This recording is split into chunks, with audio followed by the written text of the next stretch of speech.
This is Juliet from Temecula, California, and you are listening to California Dreaming on the Orbital Jigsaw Network. Thank you, Roseanne, for all that you do. California Dreaming is brought to you by BLUBRRY.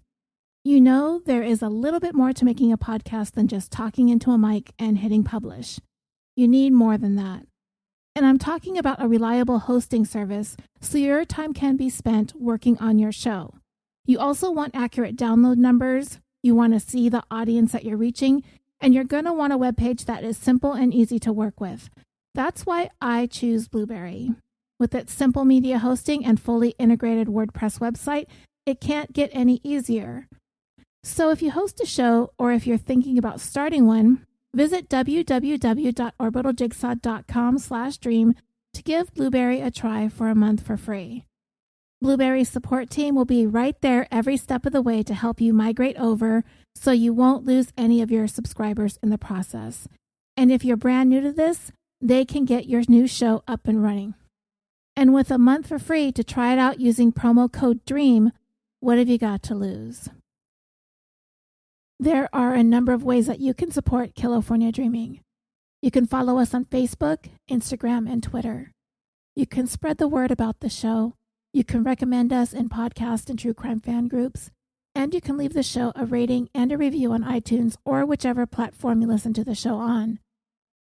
And if you would like to go a little above and beyond, you can also support the show on our Patreon. For as little as $1 a month, you can gain access to one exclusive episode per month, and there are currently more than 30 episodes that you can binge, so it's a pretty good deal. This week, I'd like to thank Janae L., the Minds of Madness podcast, Alma, Shelley D., Harper C., Barbara A., Melissa, Brooke L., Aber C., Beth S., Janelle W., Ryan S., and Emma T. for joining Patreon, and I would like to thank Lauren for raising up her pledge to the next tier. And if you are not interested in a monthly donation, you could help with a one-time donation to the show through our PayPal using our email, californiapod@gmail.com. Every little bit helps in keeping us going and ad-free, so thank you. So I was thinking about the lengthiest amounts of time that people have served in prison the other day, because that's what I do in my free time, apparently. I looked around a little bit on the internet and I found a list. The person who was known to have served the most time in prison ever at any time is a man named Charles Fassard. He served a total of 70 years and 303 days in Victoria, Australia. He was convicted of murdering an elderly and stealing the man's boots when he was only 22 years old. He died while still in prison at the age of 92. The next longest term in prison is a little more than a year less than Fassard's, which was 69 years and 225 days having been served by Francis Clifford Smith. But there is a little bit of confusion on this one because it appears that his sentence is ongoing, which means he's still alive and is still serving his term. But there is also an end date listed, which is January 11th, 2020, which was about 10 days or so ago. So I looked around and I could not find a single article reporting that Smith had passed away. So as of right now, I have no idea if he's still incarcerated or perhaps he's been given a compassionate release or if he is in fact dead. But as it stands, Smith is the longest serving inmate in the United States and the second longest serving inmate ever. And if he's alive, he is the oldest prisoner in the United States right now. He had originally been sentenced to death for killing a night watchman at a yacht club in 1949, but his sentence was commuted to life in prison in 1954, about 2 hours before he was set to be put to death. The inmate who holds the distinction of being the longest serving inmate in the United States whose sentence actually ended in him being released was Paul Geidel. He had been incarcerated for a total of 68 years and 245 days. So his story is kind of interesting. He was born in April of 1894 in Hartford, Connecticut. When Paul was born, there were only 44 states in the United States. He had somewhat of a rough childhood. His dad died in 1900 when he was only 5, and from there he was relegated to living in an orphanage. When he was 14 years old, he ended up dropping out of school and taking a variety of jobs working at hotels in both Hartford and New York City. On July 26, 1911, when Paul was only 17 years old and working as a bellhop at the Iroquois Hotel in New York, he robbed and killed William H. Jackson, a wealthy 73-year-old stockbroker. Paul managed to get away with only a couple of dollars, and he was subsequently taken into custody 2 days later. Eventually, he was convicted of second-degree murder and handed down a sentence of 20 years in prison.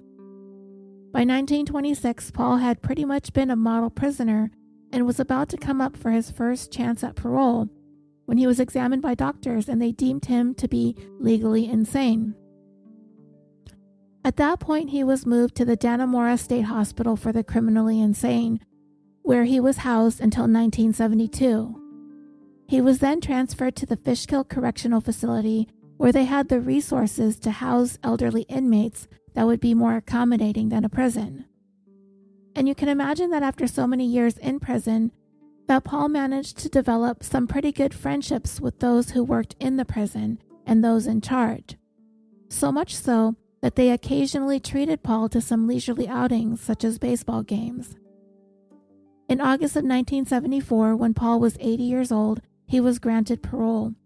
But after spending 63 years in prison, the entirety of his adult life, with no surviving family to speak of, he decided that he didn't want to leave because he really had no place to go. He finally left Fishkill in May of 1980 and lived out the rest of his days at a nursing home, where he passed away in 1987 at the age of 93. So let's see. The oldest serving inmate who was sentenced as a juvenile to life in prison without parole is Joseph Ligon. He was 15 years old when he began his prison sentence on December 18, 1953 for murder. He has served 66 years and 31 days and counting. Interestingly enough, he turned down a resentencing and a chance at parole in 2016. He was resentenced again in 2017 and made immediately eligible for parole but turned it down while he continued his appeals. Joseph insists on being resentenced to time served and released without being placed on parole so he can move on from the justice system completely. So, Joseph is still fighting his case today at the age of 81. And the longest serving female inmate is a woman named Betty Smithley. She served a total of 49 years for murder from 1963 to 2012, at which time she was paroled. But there are two ladies who are right on her tail, Leslie Van Houten and Patricia Krenwinkel, who, as of the writing of this episode, have both served 48 years and 303 days and counting for their roles in the Manson family murders. Another year and they both will become the longest serving female inmates ever. Charles Manson himself served a total of 46 years, 7 months, and 27 days at the time of his death in November of 2017. Some other notable inmates whose lengthy sentences are still ongoing. Well, there's Ed Kemper. He's got 46 years, 71 days, and counting. Mark David Chapman. He has 38 years, 234 days and counting, and he's doing his time in solitary confinement and has been there ever since he pleaded guilty to murdering John Lennon on December 8, 1980. Yolanda Saldivar also holds the distinction for being held her entire sentence, which is 24 years, 297 days and counting, for killing Tejano singer Selena Quintanilla. So, I have a reason for bringing all of this up. It's because I want to talk about the longest serving prisoner in California, which is 57 years, 79 days, and counting. And this is a man who has been around and around in the California justice system as if it were some sort of bizarre roller coaster ride that he can't seem to manage to get off of. And I'm going to tell you about all of his ins and outs and ups and downs and every which ways in today's 129th episode of California Dreaming, the tale of California's longest serving inmate.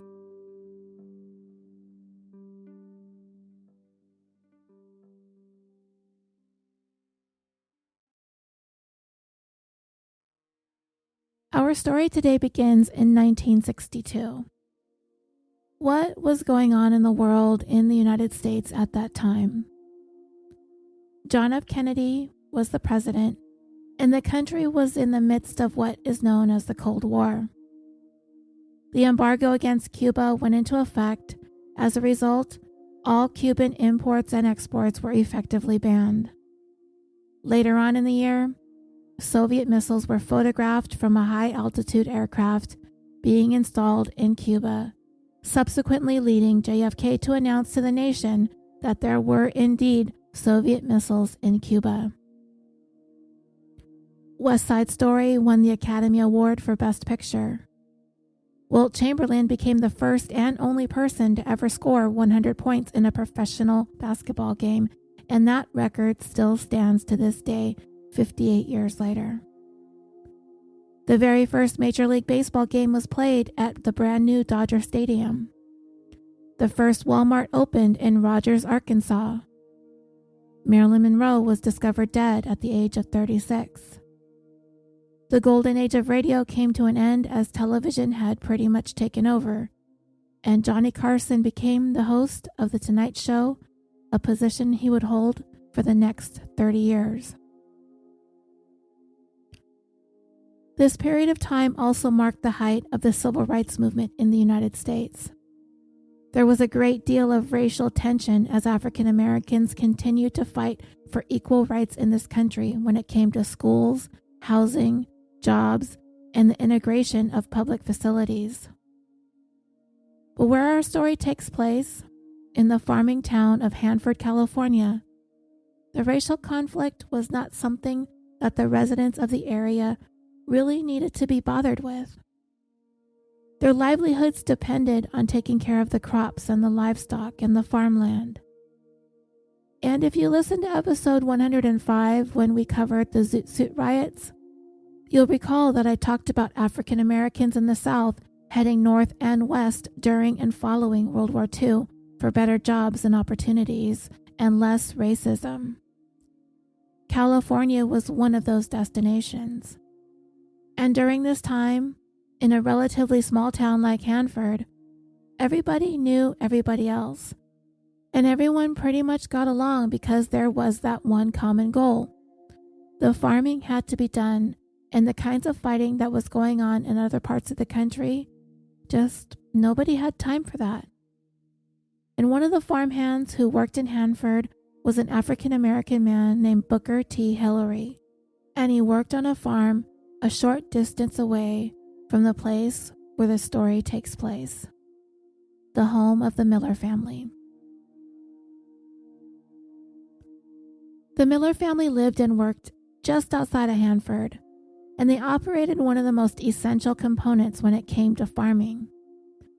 The family oversaw the distribution of water to the local farmers. The Millers were well known in the community as a very hard-working, salt-of-the-earth, God-fearing family. The water canal that supplied the water to the farmers was situated behind the Miller family home, and there was always someone in the house 24/7 to ensure that the water distribution system was in good working order at all times. On the evening of Wednesday, March 21st, 1962, the Millers' 15-year-old daughter, Marlene, was at home that evening to keep an eye on things.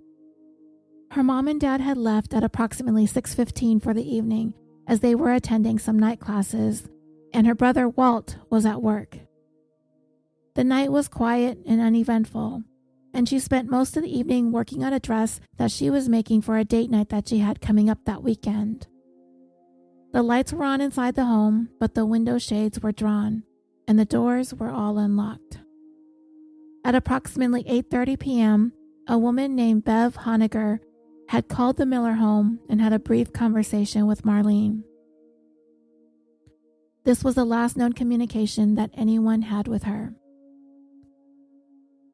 Mom and Dad got home from their night class at around 10 p.m. As they got out of their car and walked up to the house, there were a couple of things that they found to be kind of odd. Even before they got close to the front door, they could hear that the TV volume was turned up really loud, louder than Marlene would normally have it. They also saw that the screen on the bedroom window had been removed and left in the grass off to the side. When they finally went inside, they checked the house. They found the sewing machine was still turned on, and there was an ironing board that had been set up with the iron plugged in, and it was hot. In their master bedroom, they found a sleeping bag on the floor that was normally kept in a cedar chest, as well as a jacket and a blanket also tossed onto the floor. Other than that, the house was empty. Nobody was there, including Marlene. Sensing something dreadful had happened while they were out, they quickly picked up the phone and called the sheriff to report their daughter missing. Deputy O.R. McFarlane was the first officer to respond to the scene, and to him it was immediately apparent that Marlene had met with some sort of foul play. As I mentioned before, the screen from the window leading into her room had been removed and tossed aside. There was a gloved handprint in the dust on top of the TV in her bedroom, which essentially blocked the intruder from being able to gain entry into the home from there. So it was surmised that the intruder made his way around to the side of the house until he found an open door towards the back of the house, which led into the hallway. From there, it is believed he took Marlene by surprise. On the outside of the home, Deputy McFarlane discovered some tire impressions and footwear impressions along the dirt road close to the Miller home, which they immediately took pictures of. The footwear appeared to have been made by boots, and they led away from the house into the dirt road. Now, the next bit of evidence I've seen reported two different ways. One report said that alongside the boot impressions were a set of barefoot impressions. But in the court documents, it was said that there were scuff marks on the ground which appeared to have been made by someone being dragged across the dirt, and some of the patterns of those drag marks looked as though they were made by a small pair of tennis shoes. It was also reported that they saw a trail of blood that led over the bank and towards the irrigation canal, along with some partial footprints leading that direction, and again the print of a small tennis shoe. Now, I have some issues with some of these findings when it comes to the initial search, and I'll come back to that in a moment. So the following morning, a large-scale search of the area was launched, and Marlene's brother Walt had gone up in a helicopter with law enforcement to scour the area by air. The first member of the media to arrive once the word went out over the police radios that 15-year-old Marlene Miller was missing was a reporter from the Fresno Bee newspaper named Robert Good. He started looking around the scene as well as the area surrounding the Miller home. And as he headed towards the back of the house and made his way a dozen or so yards down the embankment, he could see a body floating in the canal. She was face down in the water, right there behind the home. Walt, who was still in the helicopter, realized that the search for his sister was over when he saw a vehicle pull up to his family home that he described as being a hearse. I don't know if the town didn't have a vehicle dedicated to transporting dead bodies, so they utilized the hearse from the local funeral home, but it's the first time I've heard of a hearse picking up a murder victim. So when Walt saw the hearse, he knew what they were there for. Now back to the evidence that I had a little bit of an issue with. In his interview about this case, Deputy McFarlane clearly stated that he saw bare footprint impressions, but the court document said that there were small tennis shoe impressions. Also, If Deputy McFarlane had seen a trail of blood leading to the banks of the irrigation canal, I don't understand why he didn't follow that blood trail and discover Marlene's body himself. She was discovered by a reporter snooping around at the scene, not by police. It's not like the blood trail went in a random direction and then suddenly ended at a road or something where there would be no other real indication where Marlene may have gone or been taken. But the court documents clearly state that the blood trail led to the banks of the canal. There's really only one place to disappear from there, which is into the water. And it bothers me that the media was even allowed to be in such close proximity to the scene that they would actually be the ones to discover the body in the water. But again, this is 1962. These are the mistakes that are made that we learn from, and ultimately would shape the way that crime scenes are handled. Marlene was brought to the medical examiner's office so an autopsy could be conducted. There are a couple of conflicting reports here as well, so I will go over both. Marlene had suffered a single stab wound to her chest, though the wound was not rapidly fatal. And because it was discovered that she did have water in her lungs, her cause of death was determined to be drowning.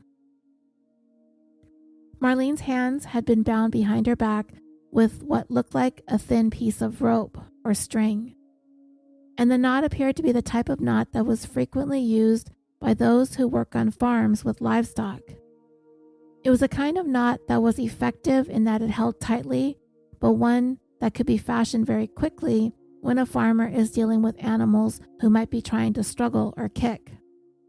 Now, there was no indication that Marlene had been sexually assaulted, though it is strongly believed that that had been the motive, and I'll talk more about that later when it comes to the condition of her clothing.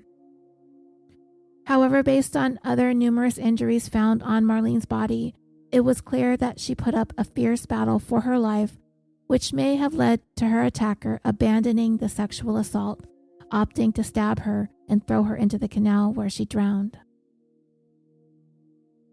Now, in the court documents, it said that Marlene was discovered about 75 yards west of the Miller home. The first report I looked at said that she was found directly behind the home. In the court documents, it did say that Marlene was stabbed in the chest. However, it provided some additional and some conflicting information. A large pair of sewing shears, which had the name Marlene M engraved on them, had been left embedded in Marlene's chest all the way up to the handles. And you know that sewing shears are usually pretty big, so that stab wound went deep. The blades of the shears had been thrust down into her chest at a point immediately above the sternal notch, also called the jugular notch. It is the visible dip between the neck and the collarbones. Contrary to what I read in the first report that indicated Marlene's stab wound was not rapidly fatal and she died as a result of drowning, the court documents indicated that the scissors punctured a lung and her death was caused by massive hemorrhaging and shock. The point of those sewing shears were lodged into the posterior wall of her chest cavity. In other words, the scissors stopped short of going through and through. There was a towel and a half slip knotted around Marlene's neck. And in case you don't know, a half slip is an undergarment worn under a dress or a skirt to help the clothing hang properly as it is worn. It protects the skin from fabrics that might be coarse or itchy, or if the skirt is made out of a thin, finer fabric, it helps protect the clothing from perspiration, as well as prevents underwear from being seen through the skirt. And a full slip would be one that hangs from the shoulders and provides that same protection for an entire dress. So that slip was probably going to be worn under the dress that Marlene was sewing at the time that she was attacked, and it was taken and knotted around her neck along with that towel. The cord that was used to bind Marlene's wrists behind her back came from the sleeping bag that was found removed from the storage chest and discarded onto the floor. The length of cord had been cut from it. Marlene had one shoe on one foot and her other foot was bare, So this would explain why both small tennis shoe prints were found as well as a bare footprint found in the dirt outside the home. Marlene's blouse was pulled down around her torso in a manner that essentially pinned her arms up against her body, and her bra was pulled upwards, which exposed her breasts. Her jeans were ripped down the back all the way through to the crotch. There were a number of cuts or nicks on Marlene's body that were apparently made during the attempt to rip her jeans before the final tear was made down the seam. Marlene's underwear was also torn, which exposed her private area. Marlene had bruises on her chin, her back, and knees, which indicated that she was face down, hands bound behind her back, and continued to put up a battle so fierce that her attacker gave up on the sexual assault. There was no trauma or injuries indicating that she had been raped. Investigators canvassed the area looking for anyone who may have seen or heard anything unusual on the evening Marlene was murdered. One young man who went to school with her said that he did notice a car that he didn't recognize parked near her house during the time frame that it was believed Marlene was abducted and murdered. This was about 8:45 p.m., so approximately 15 minutes after that phone call Marlene had answered. And the reason this kid happened to notice the vehicle is because he liked the colors that it was painted, which made it stand out to him. He described the fenders being sort of an aqua or greenish blue color, and from the hood to the roof and down the trunk were all painted black. He said it was a 1953 Plymouth, and he really liked the way the car looked. A second witness also saw the same car at the same location at approximately the same time. So armed with not only a description of the car located at the scene around the time the crime was committed, they also had those tire impressions in the dirt road. So investigators set out to search for a vehicle that matched the description given by the witnesses. Because it was kind of a unique looking car, it didn't take long for police to track that black and aqua Plymouth down. Police had spotted it parked in front of the Royal Hotel, which is located in downtown Hanford. Deputy McFarlane made his way to where the car was parked and took a look inside the window, and on the floorboard of the back seat, he noticed a pair of work boots. One of the boots was laying on its side, and when he looked at the pattern on the bottom, it appeared to him to be similar to the tread pattern of the boot impressions found near the Miller home. I also forgot to mention that a mismatched pair of gloves were found near the Miller house, tossed off to the side of the road and in some grass that was in very close proximity to the scene of the crime. So back to the car. When investigators ran the license plates, it was revealed that the car was registered to Booker T. Hillery. He was a local farm worker, but it was also revealed that Hillery had recently been released from prison. He had served time for a rape conviction. So the Miller home was situated on the corner of Elder and 10th Avenues, and there is a stop sign located at this intersection. About a half mile away, and that converts to about 880 yards or 800 meters, sits the Ferreira Ranch, and this is where Hillery had been employed at the time of Marlene's murder, and he had been their employee since the previous June of 1961. Marlene herself had been hired by the Ferreiras on a number of occasions during the spring of 1962 to babysit for their children, so very recently leading up to her murder. Another witness, a man who worked with Hillery, was interviewed, and he reported that he saw him leaving the evening of the murder, driving in the direction of where the Millers lived. And the owner of the farm for which Hillery worked was shown the gloves that were found near the scene of Marlene's murder, and he recognized them as a pair of gloves that Hillery owned. Now, both of these witness statements clearly do not add very much at all as to whether Hillery was involved in this. It's very weak, it's very circumstantial, so there needs to be some sort of corroboration here. When the tires on Hillery's car and his boots impressions were compared to the impressions left on the dirt road, They both appeared to be similar. But again, this is circumstantial and investigators knew that. The gloves had been tossed aside along the road and the tire and shoe impressions, well, Hillery worked in the area. He could have very well driven by there or walked by there. It doesn't mean he gained entry into the Miller home and attacked Marlene. There just wasn't any real evidence that actually placed Hillery inside the home itself. Of course, Hillery denied that he had anything to do with Marlene's murder, and even pointed out that his place of employment was just up the road from their home and he drives by there every single day. His car, his tire tracks, his shoe impressions, none of it proved that he had anything to do with her death. And he wasn't exactly wrong, but there was so much stacked against him that he was arrested and charged anyway on the evidence that investigators did have. Hillery pleaded not guilty. At Hillery's trial, the prosecution called a couple of expert witnesses to testify to the evidence found at the scene.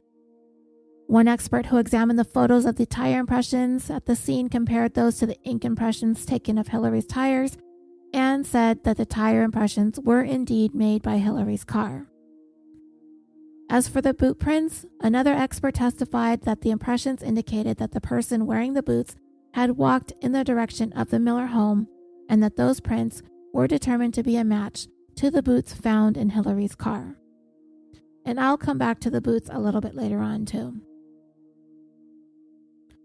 I mentioned the mismatched gloves that were found tossed into the grass on the side of Elder Avenue near the Miller house. When they were found, they were discovered to be soaking wet, and witnesses were called to the stand who were able to link those gloves to Hillery. The right-hand glove was entered into evidence at trial. It was black and had a red Orlon lining. Orlon is a synthetic fiber that is described as soft, easy to wash, lightweight, moth and chemical resistant. They keep hands warm, and the material dries relatively quickly. The gloves appeared to be similar in appearance and size to a pair of gloves sold to Hillery a little bit before Christmas of 1961 from Correll Hicks, so about 3 months before the murder. Hillery was with Aline Stallworth, who was his girlfriend at the time. She corroborated Correll Hicks's testimony and said that Hillery showed her the gloves and told her that he bought them from Hicks.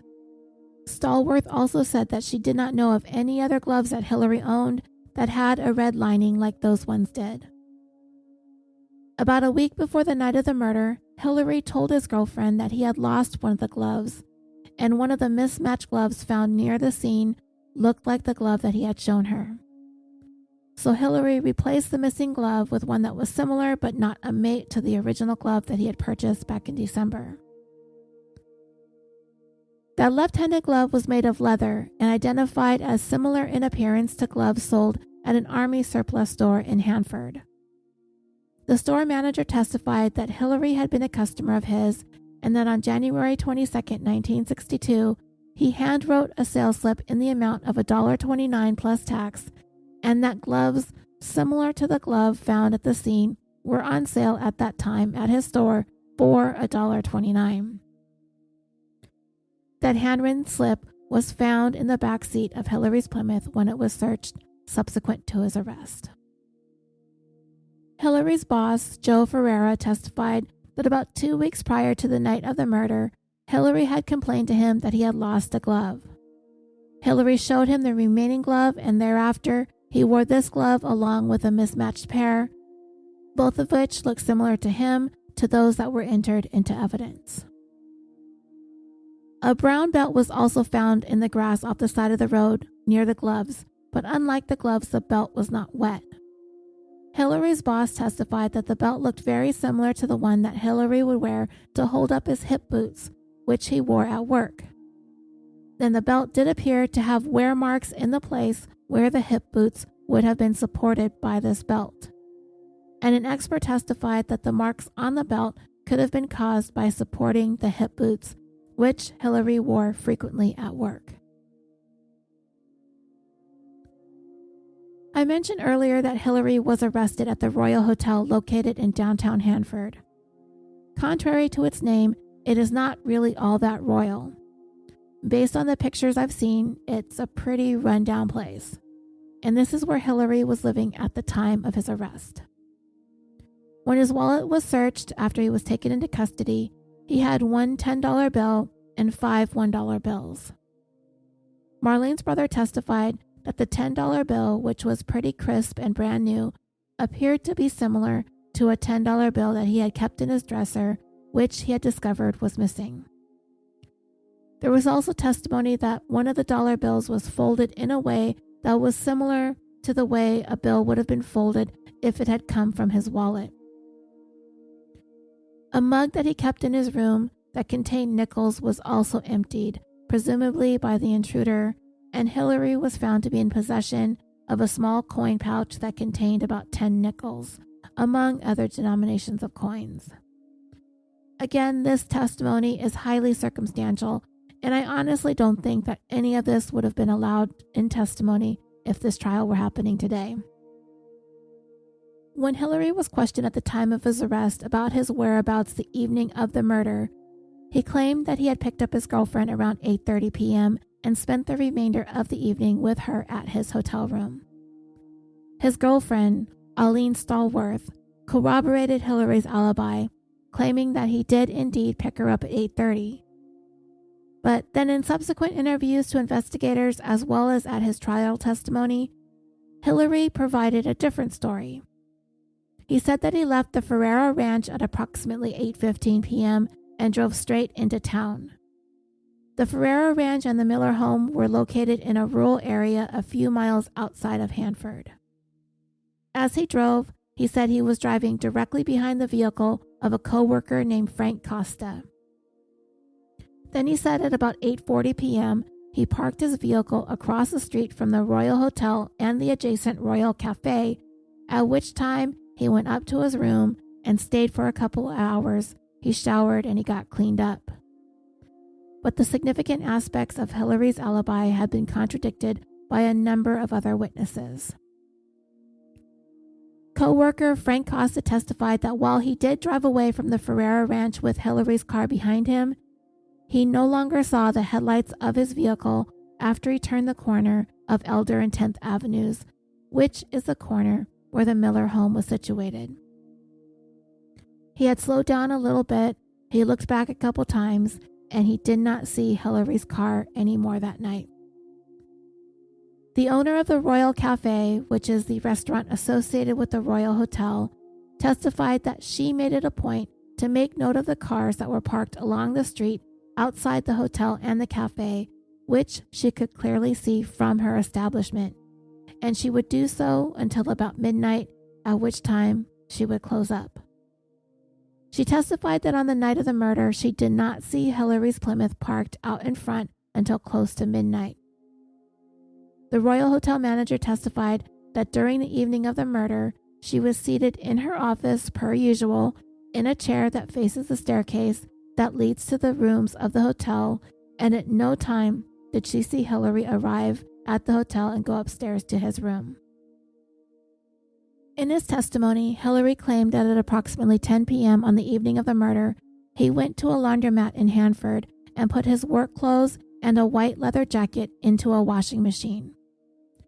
Using a payphone at that location, he called his girlfriend at approximately 10:10 p.m.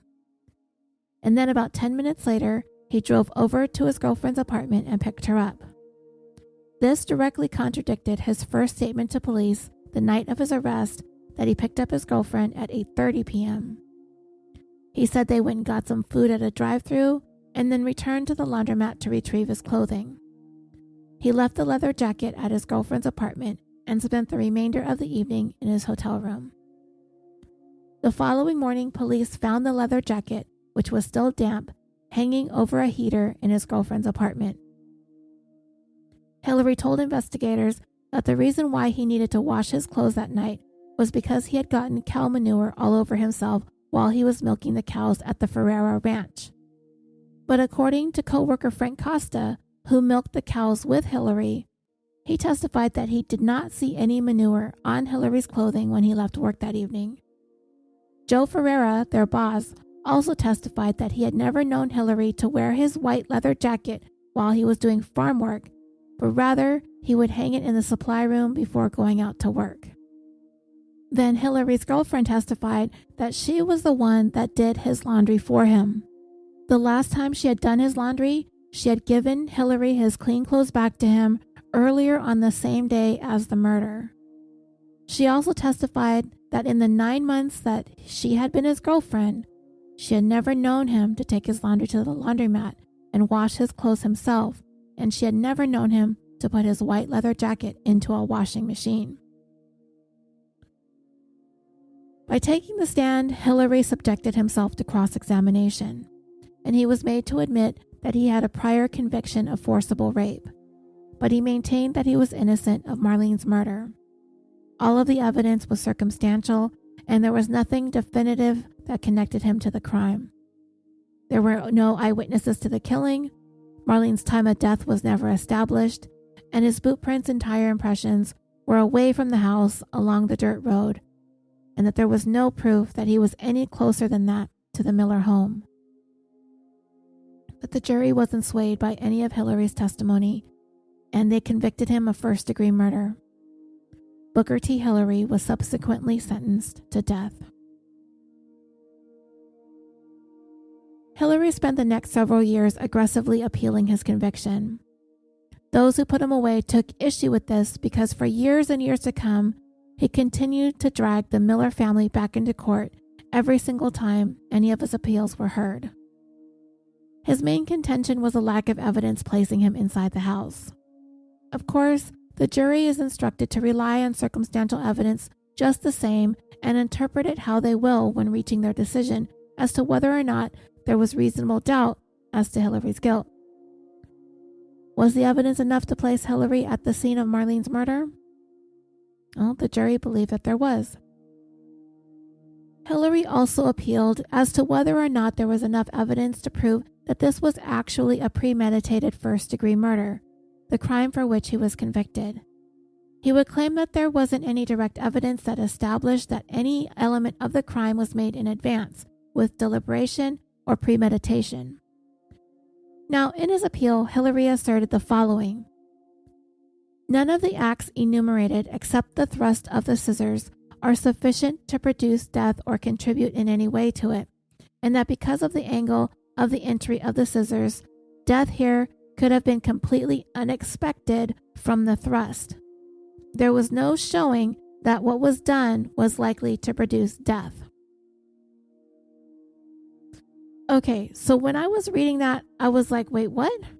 There is no expectation of death from plunging those scissors into Marlene's chest, and there was no proof that what was done was going to produce a death, and because of this, there was no premeditation? Not only does that sound completely absurd to me, the idea of plunging a large pair of scissors into someone's chest won't cause death, maybe? But it also kinda sort of sounds like Hillery, in a roundabout way, is confessing to thrusting that knife into Marlene's chest. But the court found that the size of the scissors, which can be as many as 8 inches or 20 centimeters in size, possibly even more, and the location of where the scissors entered her body and the depth that the scissors went into her body, along with all of the other circumstances going on related to her death, leave no doubt that the intent was to kill. And the deliberation and the premeditation took place basically between the time he picked up the scissors and then plunged them into her chest. No more time than that is required.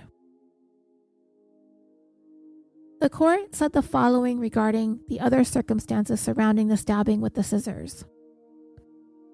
Booker Hillery parked his car a short distance from the Miller home and approached on foot.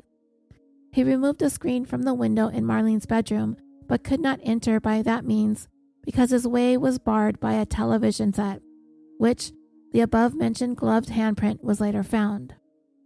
There were also bottles on top of the TV that he may have knocked over if he tried to continue entering through that window. He then approached instead along the side of the house until he came to one of the unlocked doors and entered surreptitiously. He then passed the dresser of Marlene's brother, and Hillery emptied the wallet and the coin mug that belonged to the brother. That the defendant seized Marlene while she was absorbed in her sewing and knotted a towel and half slip over her head to prevent her from crying out or identifying him. That he cut a length of cord from the Miller sleeping bag and used it to tie Marlene's hands securely behind her back. That he armed himself with the victim's sewing shears and dragged her outdoors to the irrigation ditch where her body was found. That at some point a scuffle ensued and Hillery plunged the shears deep into her chest. That Hillery must have known that a wound of that severity would likely cause massive hemorrhaging resulting in death. That Hillery thereafter left his victim bound in the water-filled irrigation ditch, where, if she were not already dead from the stab wound, Hillery must have known that death would ensue by drowning. From this extended course of conduct, the jury were amply warranted in finding that the murder of Marlene was deliberate and premeditated. Hillery also challenged that this killing took place during an attempt to commit rape. The appeals court affirmed that the killing committed in the attempt to perpetrate a rape is also sustained by the record. Hillery asserted that there is nothing in the evidence that establishes the offense being a sexual offense, and he stressed the fact that the victim's genitalia were uninjured, and apparently argues that an implied finding of attempted rape cannot be sustained unless the evidence specifically shows trauma in the area of the private parts. But the court established that such is not the law. In this case, there is ample evidence to establish that on the night in question, Hillery could plainly see from the road that Marlene was at home alone. That he parked his car at the point where it was seen by witnesses and where its presence was further demonstrated by tire impressions. That he walked from there as indicated by his boot impressions. That he entered the house, Hillery subdued Marlene, tied her hands behind her back, pulled her blouse down around her shoulders, pinning her arms to her body. That he pulled her bra upwards, exposing her breasts. That he ripped her jeans down the back and through the crotch. That he tore her underwear, exposing her private parts, and when her body was recovered in rigor mortis, her legs were drawn up and her knees were spread apart. In the light of the foregoing evidence, the people were not required to also prove more specifically the reason that the attack was broken off without the hymen being ruptured. The record as it stands reasonably supports the jury's inference that Hillery killed Marlene in the course of an attempt to rape her. Hillery also complained in his appeal that there was misconduct on the part of the prosecutor by telling the jury that if evidence showed that Hillery had previously been convicted of a felony, that they can consider that prior conviction in determining the issues of identity and intent. But this turned out to not be the case. It was Hillery's own defense attorney that first injected the fact of the prior conviction by asking jurors questions like, "You won't convict him of this crime merely because in the past he's been convicted of a felony, would you?" Hillery's attorney also told prospective jurors that if Hillery took the stand, his prior conviction could be used against him for impeachment purposes. The prosecutor in turn added this further explanation that in the event that proof of Hillery's prior conduct were to be introduced as evidence of his intent in the present case, the jurors should consider it for that purpose if the court were to so instruct you. Hillery's defense did not object to this in a timely manner. Hillery also asserted in his appeal that the prosecutor in his opening statement to the jury repeated his reference to his prior conviction. In relating the evidence that the people expected to introduce, the prosecutor said, "We are going to make an offer of proof that back on November 30th, 1954, Booker T. Hillery, early in the afternoon, went to the home of Adelaide Domingo on 11th Avenue near the intersection of Jackson, and what happened there." And it was at that point Hillery's attorney objected and cited the statement as prejudicial misconduct. This matter was argued, and the court ruled that whether evidence of Hillary's prior conviction was admissible was a question of law to be determined at the appropriate time, and hence any discussion thereof in the opening statement should be omitted. In compliance with this ruling, the prosecutor gave no additional details of the prior crime, but confined his remarks on this point to the brief statement that I will leave the subject with the fact that we do intend at the proper time to make an offer of proof on a fact that the defendant had committed a prior rape. So at the onset of the trial, the court explained to the jury that statements of counsel and other stipulations were not evidence, and formal instruction to that effect was subsequently given. And these admonitions were found to be sufficient to protect Hillary's rights to a fair trial. Hillery had several other points to appeal, things involving the coins that he supposedly took from Marlene's brother's room, a refusal to grant Hillary's trial a continuance so his defense attorney could have some extra time to track down a witness who could testify on his behalf, who the sheriff had been unable to locate to serve with a subpoena, among some other small issues that Hillery was appealing. But another component of Hillary's appeal was this. He pointed out that he is African American and contended that the court erred in denying his motion to quash the indictment on the grounds that members of his race were systematically and purposefully excluded from the grand jury which indicted him. And it was his contention that no African Americans had served on a Kings County jury since 1893. The people did not dispute this fact, but introduced evidence based on the census records establishing that in 1960, African Americans constituted only 5.1% of the total population of the county, and that prior to World War II, the proportion had been less than 1%. The judge who denied the quashing of the indictment because of the lack of African American representation on the grand jury said, "In selecting a panel, he always endeavors on each one of those judicial districts to get a good cross-section of people who will be qualified to serve as grand jurors.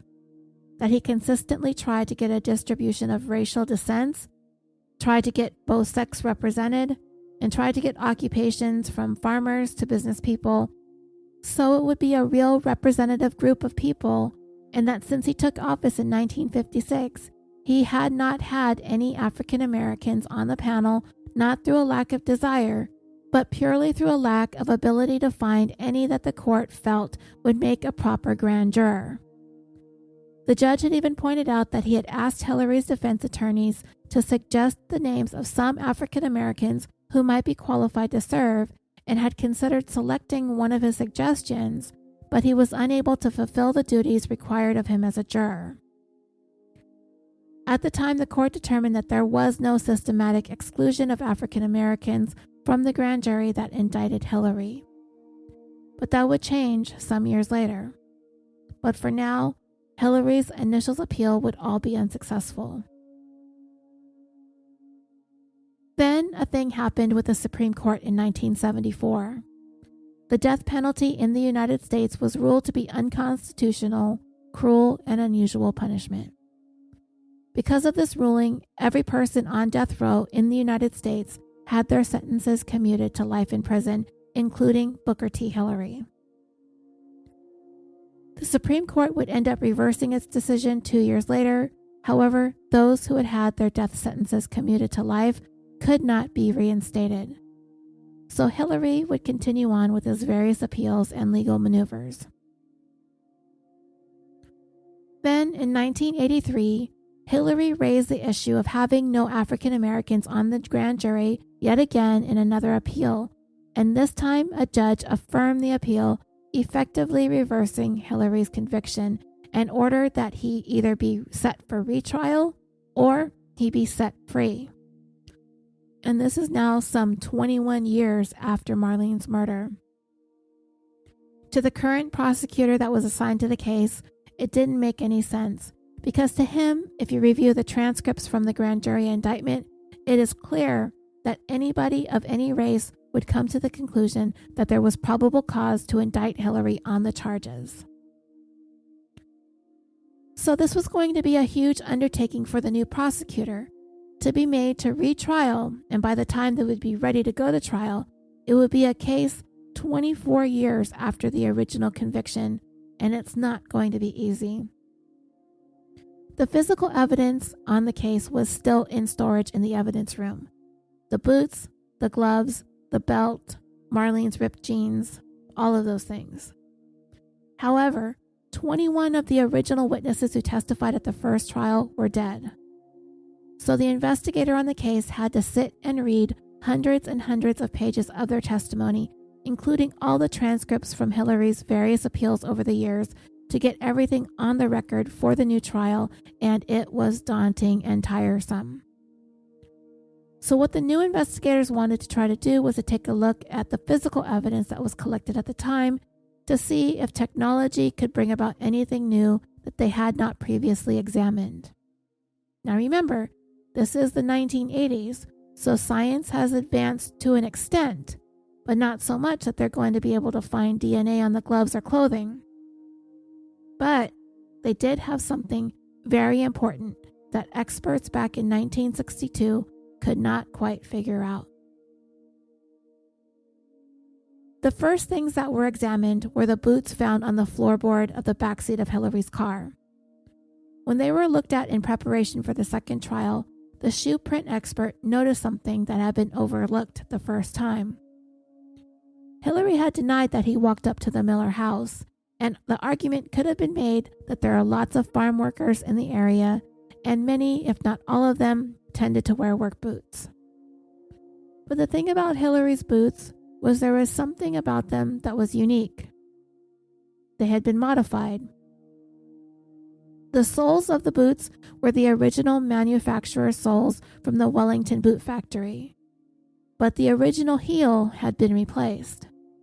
It was a repair that Hillary had made because the heel was wearing out quickly.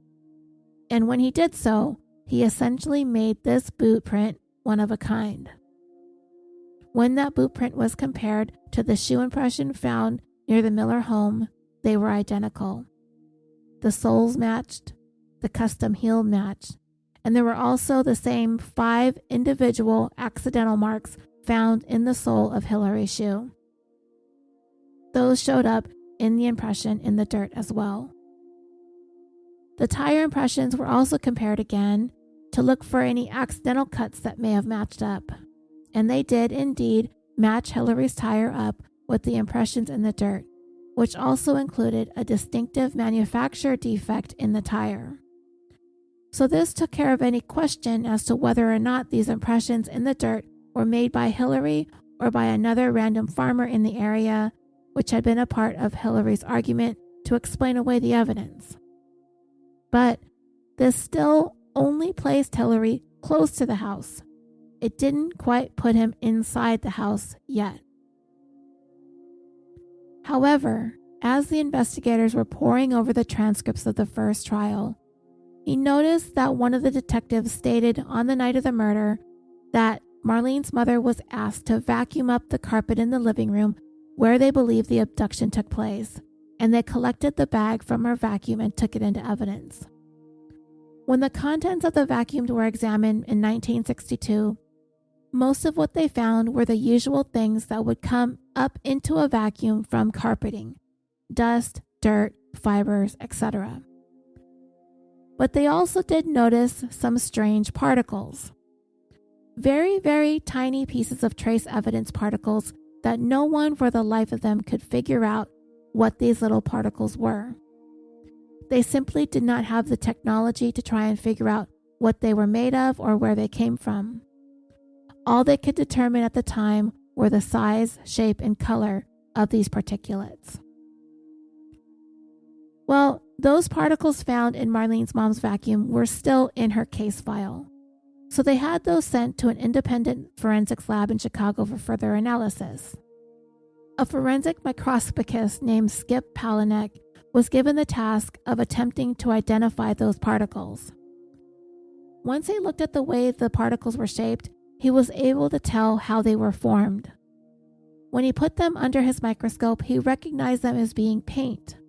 Not paint that is applied with a brush, but rather paint that came from a spray can. Each of the particles had cotton fibers that passed through them. And it was because of the way that the paint attached and dried to these cotton fibers that caused them to become the ovalish shape that they were. When the paint comes out of an aerosol spray can, they come out in the form of tiny round particulates. If that spray paint is applied to a flat surface, it dries and creates a smooth coat of paint on that surface.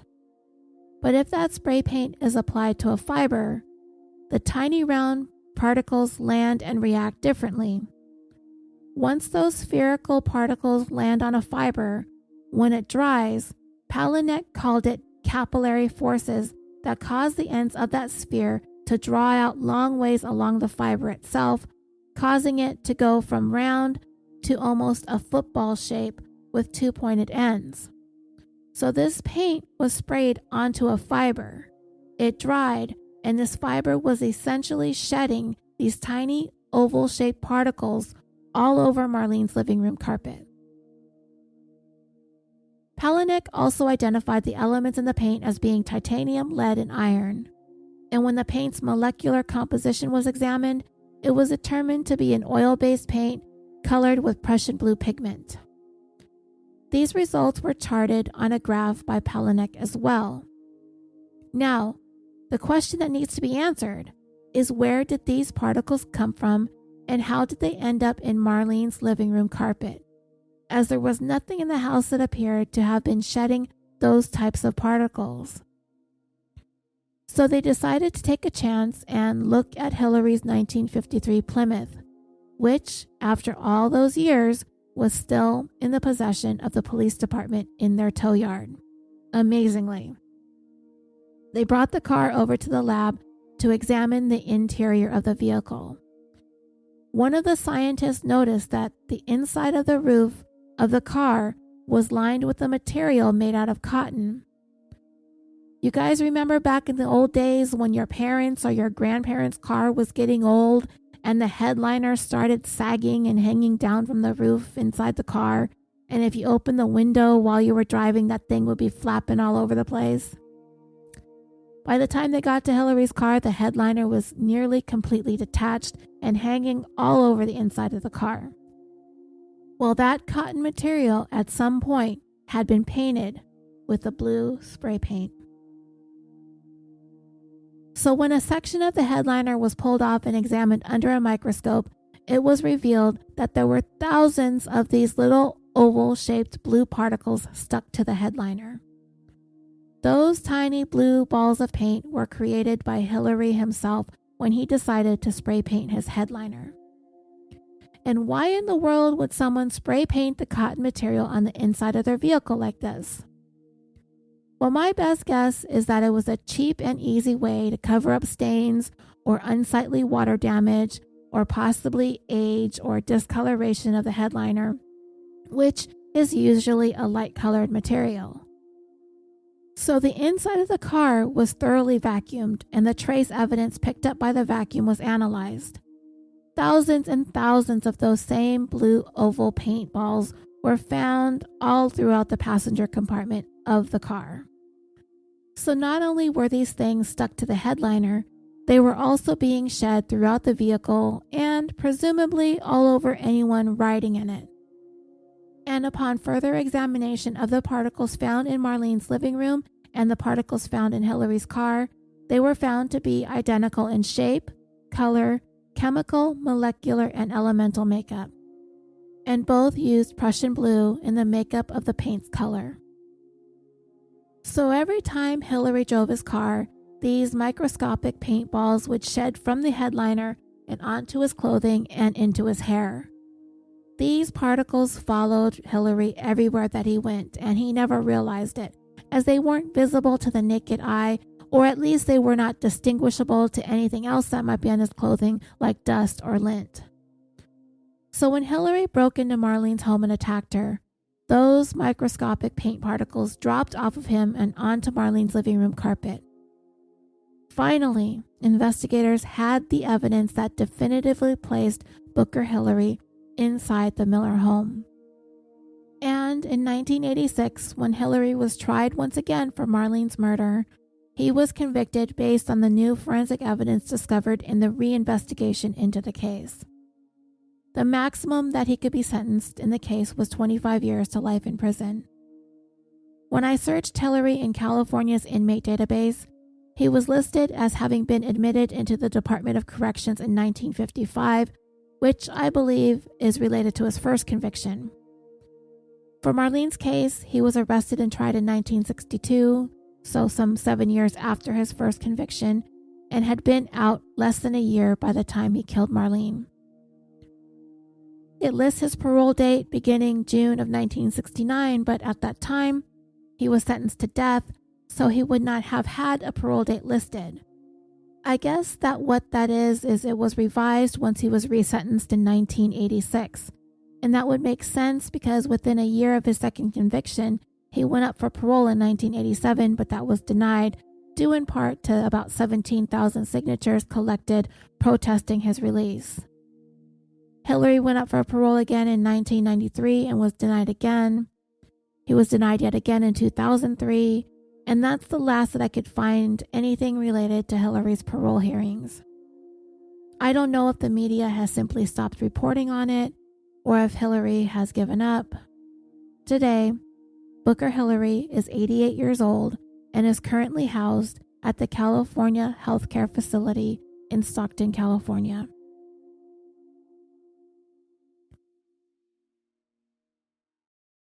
Marlene's dad, Walter Miller, died 29 years after his daughter on April 5, 1991, at the age of 77. Her mom, Georgianne Miller, died 42 years after her daughter on October 5, 2004, at the age of 92. Both of them were laid to rest in the Hanford Cemetery, right beside Marlene.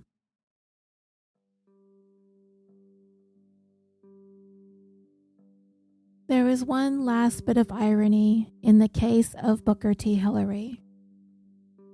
Over the years, many have accused Hillery of taking advantage of the system, causing Marlene's family a great deal of undue grief on top of the grief he'd already caused them.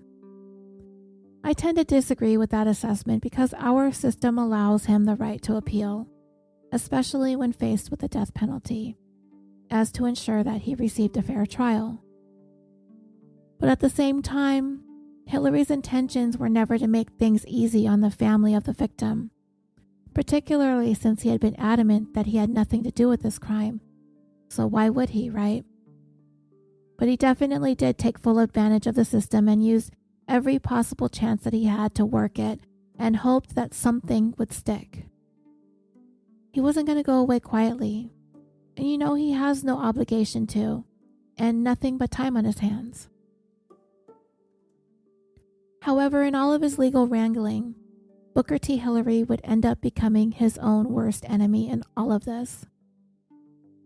Because of his stubbornness or defiance or for whatever reasons he had at the time, when the police department wanted to auction off his 1953 Plymouth shortly after he was convicted back in 1962, Hillery absolutely refused to give the department permission to sell it.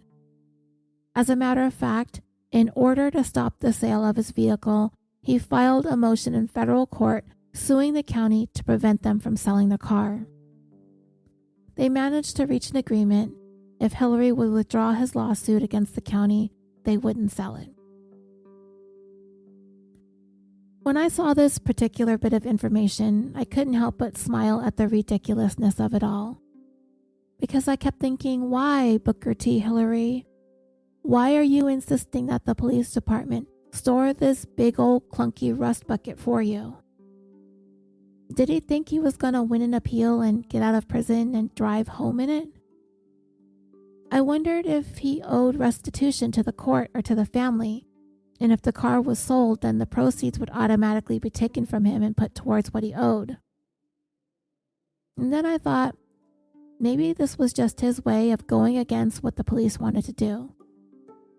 They wanted to sell his car to rid themselves of the thing, but Hillery was like, nope, I'm not going to agree to anything you all want to do with my stuff. Just hold on to the car for however long it takes. I don't care.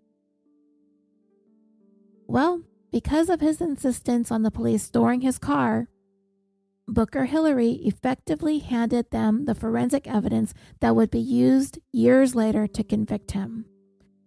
The microscopic pieces of evidence that linked him to the crime. The tiny little bits of paint that nobody would have ever figured out where they came from if Hillery just allowed for the sale of his car to move forward. But not only would all the investigators and scientists and the district attorney and the prosecutor and everybody involved in this case against Hillery would like to thank him for saving that evidence for them, they also have to give credit to Kings County Chief Criminal Deputy at the time, Art Thomas, who was the one who insisted that Marlene's mom vacuum the carpet in the living room of their home where Marlene was attacked, and he kept that evidence as a part of her case file. He knew that someday that the key to placing Hillery inside that home might just be found in that vacuum bag.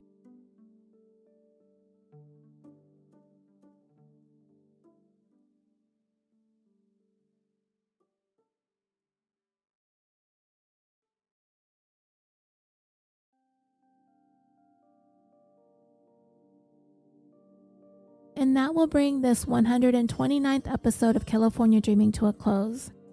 I would encourage you to come over to our Facebook discussion group if you haven't done so yet and request to join. It is there that we talk about the cases that we cover. We share our thoughts and opinions, not only about our show, but other podcasts that you listen to, documentaries that you've watched, books that you've read, as well as current news stories, posts about your pets, funny memes. Please come over and share. You can also go over to the show's Facebook page and like that page and leave a review or a recommendation. You can also follow us on Twitter at CaliforniaPod and Instagram at CaliforniaDreamingPod.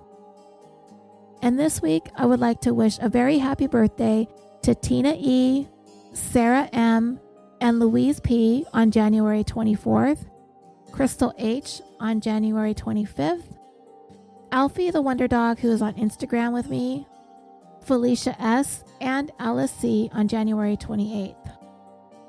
I hope you all have a really wonderful birthday.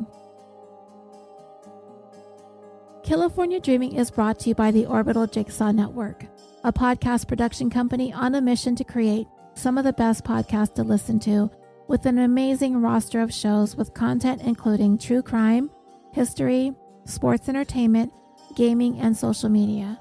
So visit our website and find all of your favorite episodes of California Dreaming at www.orbitaljigsaw.com. You'll also find links to all of our podcasts, as well as a direct link to our merchandise store. Again, that's www.orbitaljigsaw.com. Thank you again so much for listening. I'm your host, Roseanne, and until next time, sweet dreams.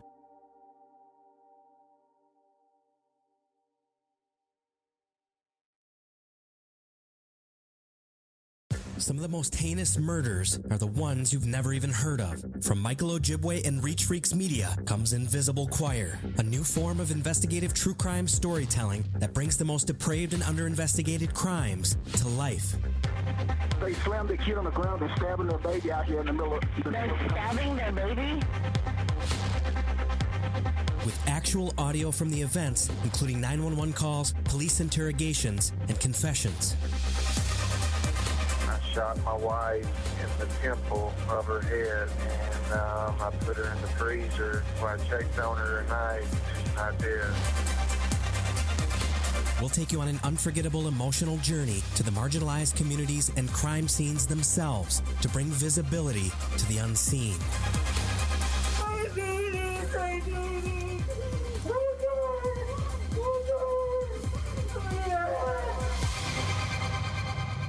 Download Invisible Choir today on Apple Podcast or wherever you listen.